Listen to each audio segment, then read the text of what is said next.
राजवाडा परिसरामध्ये सुशोभीकरणाचे काम सुरू आहे। यामध्येच राजवाडा परिसरामध्ये होणारा चिखल यापासून नागरिकांची सुटका करण्यासाठी या परिसरामध्ये डांबरीकरण सुरू आहे। हे डांबरीकरण सुरू असताना ह्याचा धोका या परिसरामध्ये असणाऱ्या झाडांना होत आहे। डांबरीकरण करताना याला कुठल्याही बाजूने आळे किंवा झाडे सुरक्षित राहतील याबद्दल प्रतिबंध केलेला नाही। त्या झाडांच्या मुळाशी डांबर, खडी अशा विविध प्रकारच्या वस्तू टाकलेल्या आहेत। ह्या सर्वांमधून ही झाडे वाचणार की ह्या डांबरीकरणामुळे ही झाडे बळी जाणार। एकीकडे झाडे लावा झाडे जगवा असा संदेश आपल्याला येत असताना राजवाडा परिसरामध्ये अशी झाडांच्यावर जर हाल होण्याची परिस्थिती येत असेल तर ह्याला जबाबदार कोण?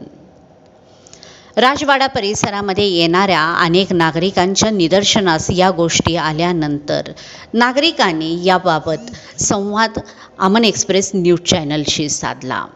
तरी प्रशासनाकडून याबाबत योग्य ती उपाययोजना होऊन पूर्वीपार चालत आलेली आपली झाडे वाचवावीत असे नागरिकांच्या मधून बोलले जात आहे।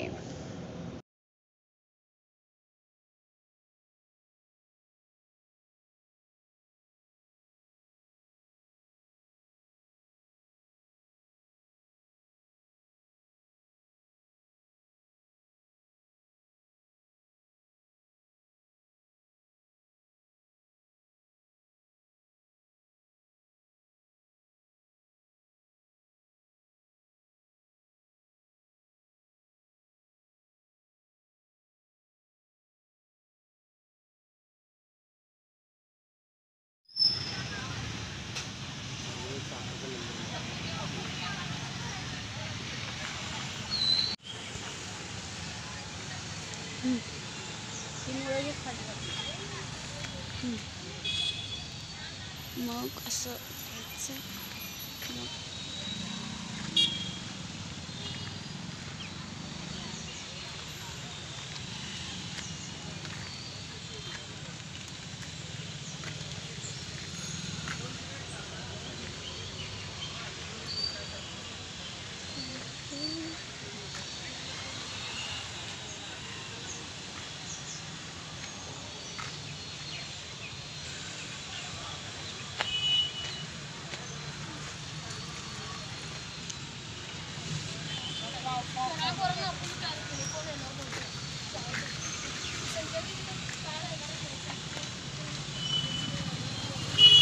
मी मुस्तफा मुजावर, एक सामाजिक कार्यकर्ता।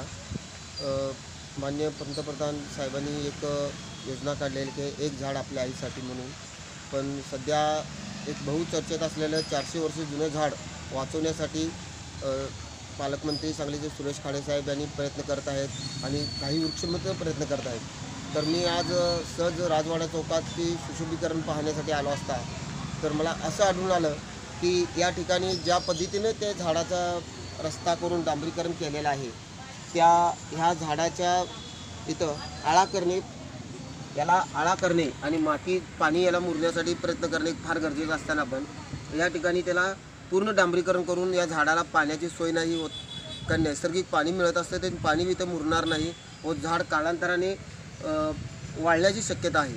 तर यासाठी या कॉन्ट्रॅक्टरना माझी नम्र विनंती आहे की ह्या इथं आळा करून या झाड वाचवण्याचा प्रयत्न करावा, कारण 400 वर्ष जुनं झाड वाचवण्यासाठी प्रयत्न करणारे लोक जर असे काही इथं वृक्षप्रेमी जर पाहिल्यानंतर त्यांना कळेल की इथं या पाणी मुरणार कसं, कारण हा सुशोभीकरण एकदम सुरेख आणि चांगला झालेला आहे, पण आपल्याला निसर्ग वाचवणे फार गरजेचं आहे। तर इथं आळा करून मातीचा ठराव देऊन हे झाडं वाचवणं फार गरजेचं आहे।